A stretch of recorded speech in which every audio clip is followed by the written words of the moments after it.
Britons love drinking, yet their pubs are dying. Last year, the UK hit its lowest pub count since records began in the 1920s. Pubs are dying, so people assume the British are drinking less. Wrong. In 1950, Britons drank an average of 3.9 litres of pure alcohol per person. By 2004, this had more than doubled to 9.5 litres. That's 150% more alcohol than 50 years earlier. Today, UK adults still consume around 10.7 litres per person per year, and they're just not doing it in pubs anymore. And when you ask why, the answer is cost. In the late 1980s, a pint cost around 90 pence.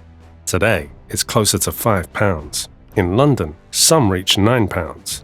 That's nearly a quadruple increase while wages have crawled up slowly. Anyone would assume alcohol is becoming unaffordable. Yet here's the contradiction that changes everything. Since the 1990s, alcohol has actually gotten more affordable. Week after week, booze becomes easier to buy. The data is clear on this. So how can both things be true? How can pints get more expensive while alcohol gets cheaper? The answer lies in what you're actually paying for. The drink itself only makes up 5% of a pint's cost. Everything else goes somewhere different: wages, utilities, transport, rent. And the biggest chunk, more than a third, disappears into taxes. That's where the real battle begins. Pubs aren't competing with other pubs anymore.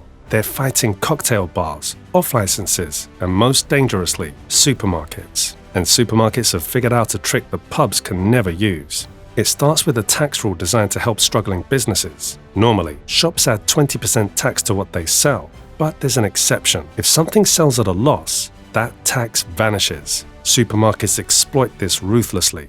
They sell alcohol dirt cheap, sometimes below cost, just to get customers through the doors. They make their money back on everything else in the basket. The result? Pub beer prices skyrocket. Supermarket beer prices stay flat. Since the 1970s, pub drinking has collapsed while home consumption keeps climbing. But the tax dodge isn't even supermarkets' biggest advantage. Their real weapon is space. A pub is full of dead space by design. Wide aisles for mingling, standing areas, and seating that only fills at peak times. It creates atmosphere, but it's economic suicide. A pub might turn out a few pints per table each evening. That's minimal revenue for massive square footage. Supermarkets pack every aisle floor to ceiling.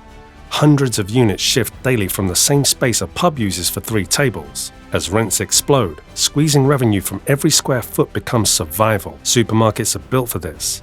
Pubs never stood a chance. The pub business model was designed for a different Britain. When pubs became fixtures of local life, land was cheap. You'd find 2 or 3 on the same street without issue. There wasn't much competing for space back then. Then everything changed. Britain's population surged by nearly a fifth in just decades. People flooded cities for work.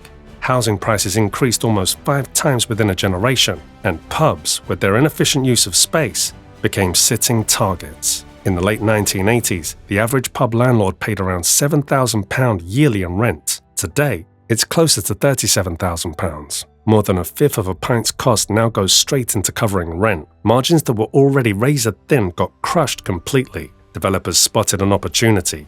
They bought up pub sites and flipped them into housing for massive markups. In Maidstone alone, more than a dozen pubs shut their doors last year. Streets once buzzing with beer gardens became rows of boarded windows.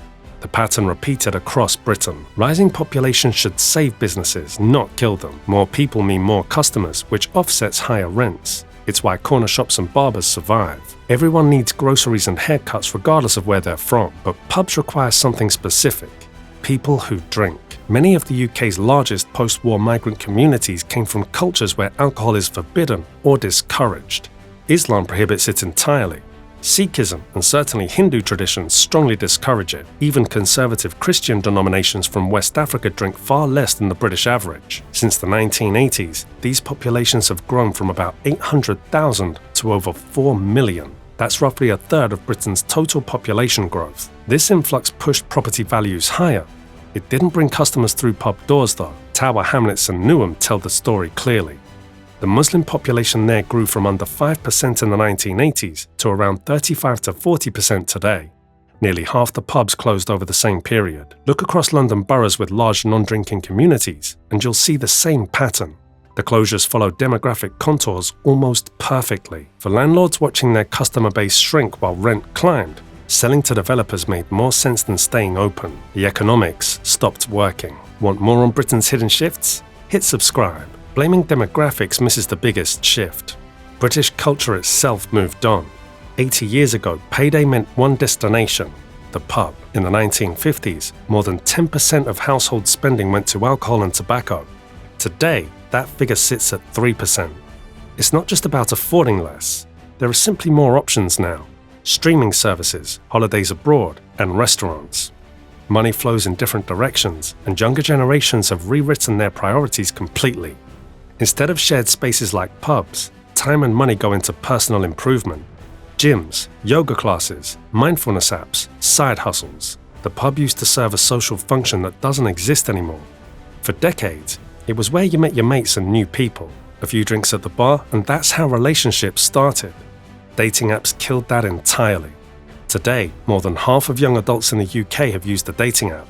Around 1 in 3 relationships now begin online. The pub's role as a meeting place is obsolete. Nobody needs it for that anymore. Pubs are dying from multiple wounds at once. Supermarket competition, tax advantages they can't match, skyrocketing rents, demographic changes, cultural shifts, and new technologies. It's a perfect storm. But here's what nobody wants to confront. Maybe this isn't a crisis at all. Pubs are iconic. They're celebrated in literature, music, and politics. It's hard to imagine Britain without them. But culture isn't static. It never has been. And pretending otherwise ignores history. 200 years ago, coaching inns were cornerstones of British life. People ate, drank, socialized, and caught up on news while waiting for horse-drawn coaches. Today they've vanished. Railways replaced them. Then cafes, hotels, and eventually the modern pub itself. Nobody mourns coaching inns. They were simply replaced by things that fit the times better. This might be the same evolution playing out again. Pubs are making way for what people actually prioritize now. Housing, restaurants, gyms, spaces we haven't even imagined yet. That doesn't make the decline meaningless. Losing visible tradition always stings, but assuming it must be negative ignores how culture works. It adapts. It always has. The sentimental attachment to pubs doesn't change the economic reality or the demographic shifts or the cultural evolution happening underneath. More pubs will disappear, that's certain. But the real question isn't whether we should save them. It's whether Britain can create something new that serves the same function pubs once did. A third place between work and home. A space for community that fits how people actually live now, not how they lived in 1950. The map of pub closures isn't just tracking buildings. It's tracking the end of one Britain and the uncertain birth of another. So, when the last pub on your street closes, nothing will replace the community it once built.